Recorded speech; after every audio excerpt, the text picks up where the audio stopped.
Let's continue gift entry by discussing splits. So far we've entered a one split gift. If this gift is a multiple split gift, you will simply enter the amount of the first split in the split amount field. So let's say that this gift is a $100 gift with two splits of $50 each. We'll change the 100 to 50 in the split amount field, and now we'll click on Add Split.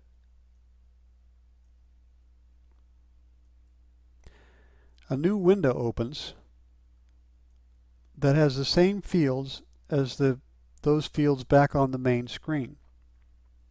We'll just simply enter our $50 for our second split, and now we can change the fund, change the appeal, pledge, enter split notes, etc., etc. Make this a non-charitable split if we want. And finally, when we're finished with this split, we just hit Save. However, if we wanted to add more splits, we can click the Add Split link here to continue to add to this gift record. But finally, when we're done, we're going to click Save and go back to the main screen. Here we see that we have the two splits listed. We can delete the splits by clicking the Delete link, and we can edit the splits by clicking anywhere in this split row. When we do that, the window will open again. We can make our changes and save the split. Again, hit Save when you're finished. One note here, Denari is compatible with all the major browsers. However, this split pop-up window behaves a little differently in each, but the concept is the same. Denari also has the ability to process a single credit card gift from the gift window itself. You will need to have set up an account through Practical Business Solutions for this to work, and the credit card module needs to be turned on in Denari. Once it's turned on, you'll see a link at the bottom of the form. Now in the training company, that module is not turned on, so we're not seeing that link, but you'll find it here in the credit card section. That allows you to enter the credit card information into the form. Now we can move to the top of the screen where we find the Run Card button in the button bar. When we click that, Denari sends the information to FrontStream. FrontStream processes the credit card and returns an approval code back to the bottom of the form over here on the right side. You'll know immediately when the gift has been processed. If you have more gifts to enter into the batch, you can simply click the little green plus sign here at the top. That will save the gift record that you're currently on and then open up a new gift window, blank gift window. If this is the last gift in the batch, we can hit Save to save that gift, and then click on the Batching button to take us back to the batch screen. At this point, the gifts have not been posted to the donor. If you were to run reports, these gifts would not be included. The next step in the process then is to close the batch. Closing will post the gifts. At the top of the batch page, we see a small table with some information about the gifts. One of the columns here is balanced. However, we don't see that field here now. That simply means that the dollar amount of the gifts that we've entered into the batch has to be equal to the control total we set up earlier. We're not seeing that because the total amount entered here, gift sum of $100, does not match the control total. So we see instead the remaining column showing us that we have $900 more of gifts to enter.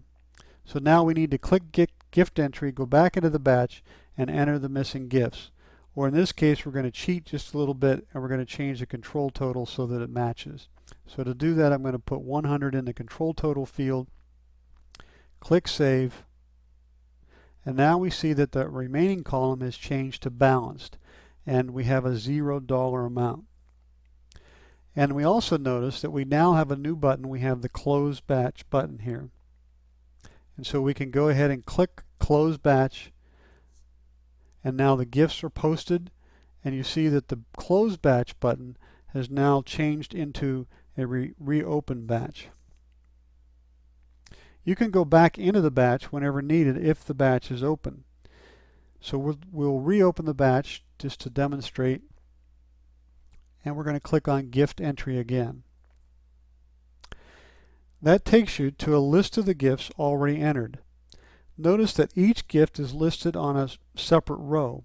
Each row is a separate split. At this point, we can click Add New to add more gifts to the batch, or click on one of the existing gifts to edit. Clicking anywhere on one of the splits will put us back into that gift record. We can make our changes and hit Save again, and then can click on Batching again to take us back to the main batch window. But before we leave this page, let's discuss two other features. First is default gifts.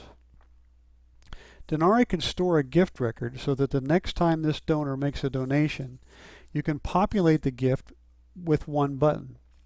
This obviously only works for those donors who tend to make the same donations from month to month. To use default gifts, simply fill in the gift form the first time, selecting the fund code, appeal code, pledge, splits, etc. When the first one is done, click the Make Default button at the top of the page. Denari will then memorize this gift and tie it to this donor. The next time this donor makes a donation, you will need to first select the donor ID just as you normally would. Now, click the Get Default Gift button. Denari will fill in the fund, the appeal, the pledge, splits, etc. from the default gift. If needed, you can make changes to the gift record after the fields have been populated. If at some point you need to change the default gift content, just fill in the gift form the way you want it and hit Make Default again. It will override the original default. The second feature to discuss here is the power icon in the upper right corner. This is exactly the same as you'll find in the name record. Clicking the icon and selecting one of the options will take you to that page within that donor's name record. Just click the back button in your browser to return to the gift screen. Now we can go back to the batch screen by clicking the batching button. Since the batch is balanced, we can now click Close and close the batch again. At this point, we see two new buttons. One is Reopen. Closing and reopening batches is a fairly stressful task on the Denari server, so you can only reopen batches with fewer than 100 gifts. If you find that you need to open a larger batch, let tech support know and they can do it for you. Once the batch is reopened, you can make changes to the gifts if needed. The second button is the Receipts button. And if you have e-receipts installed, you'll see that button as well. Use these buttons to print thank you receipts. This topic is covered in more detail in a separate video, so we'll stop here. The final topic is Ignore Warnings field that we mentioned earlier.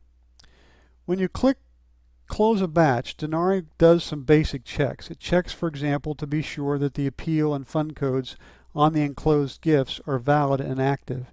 It checks to be sure there's a bank profile selected, and it checks to be sure that all the gifts are linked to a donor. If it finds a problem, it will prevent you from closing the batch and display a link with some information at the bottom of the batch form. That message gives you the receipt number for the gift or gifts with the problem. This is your clue to go back into the batch and correct the problem.